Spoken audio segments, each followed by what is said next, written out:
Hello everyone, Dr. Mateo here.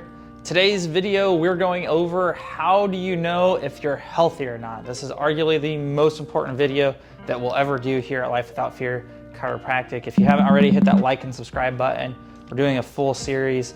We'll go over a couple of the videos that we've already created or some ones that we'll be dropping soon.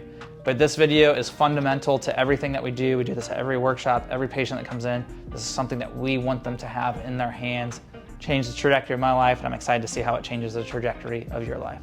So the question is, how do we know if we're healthy or not? Right? I ask this question all the time to my patients when we do workshops and stuff here. How do you know if you're healthy? And I always sit there and wait and let them answer it because the highest form of learning is through the experience. So they'll say, right, typically the most common two answers that we get is if I feel good and look good. And I'm like, hey, I don't know anyone that wants to be healthy that doesn't want to look good and feel good. But is that the best metric of our health is the question, right? So vitally important for us to know that approximately 15% of our nervous system is based off of what we feel. Write that down, 15%, 1-5. That means the other 85% is based off of function, how our body actually functions, right? This system controls every single cell, muscle, tissue, and organ in the body, right? Here in the United States, about 100% of us base our health off of how we feel, right? I always ask people the question, if it was purely based off how we feel, why don't we hook people up to morphine pumps from day one of life? Would we be the healthiest country in the world then? We'd all feel great. No, we wouldn't. It'd be one heck of a party is what I always say, but it's not, feeling well isn't the only metric of health, right? It's based off how we function, right? Number 1 and 2 leading cause of death here in America is heart disease and cancer, right? Heart diseases, right? Most common symptom of heart disease is a heart attack. And typically those people feel great until the heart attack happens, right? And 50% of those are fatal, right? But we could agree that there's been some dysfunctions there for a while. Same thing for cancer patients. A lot of people most commonly diagnosed stage of cancer is stage 4.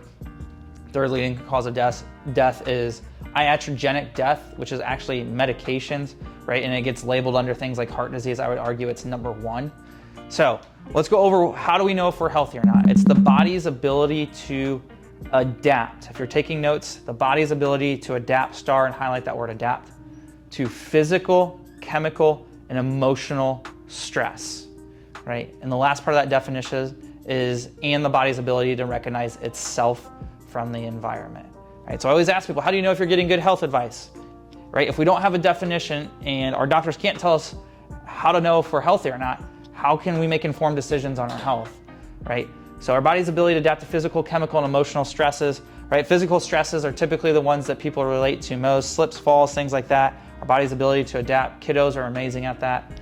And then emotional stress is a big one. If you've ever stubbed your toe, or here in Lexington, you're driving on New Circle, someone cuts you off, which happens a lot, right? You elicit, it's an emotional response, you get angry or whatever it is, frustrated, and you elicit a physical response that can shift the bones out of position in your spine too.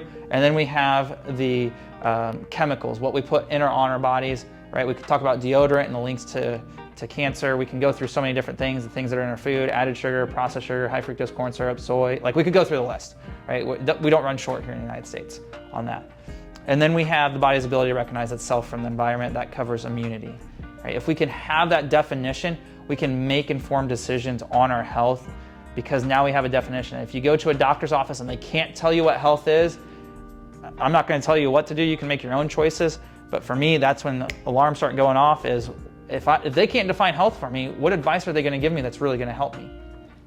And just a look at it here, we did a different video on vitalistic versus mechanistic care or emergency care versus proactive care. If we look around for a second and we pause, and we look around in this country, we're building more and more hospitals every single day. Does that mean we're getting healthier or sicker? Sicker, right? How many of y'all go to the hospital every week just to stay healthy?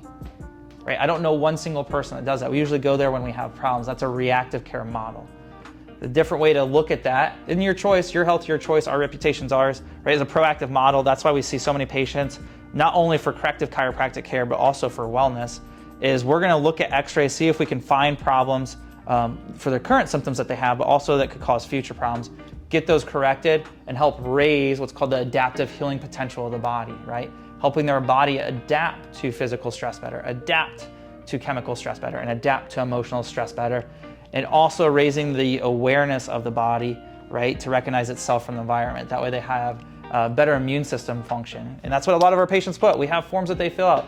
Less sick days, right? Better sleep, better immune system function, better performance overall. And so that's why we're very passionate about what we do, but also why we want to equip people with that definition so they can make informed health decisions for themselves and their family. And that's how we change healthcare, starting here in Lexington, but here in our country as well. If you guys haven't yet, hit that like and subscribe button.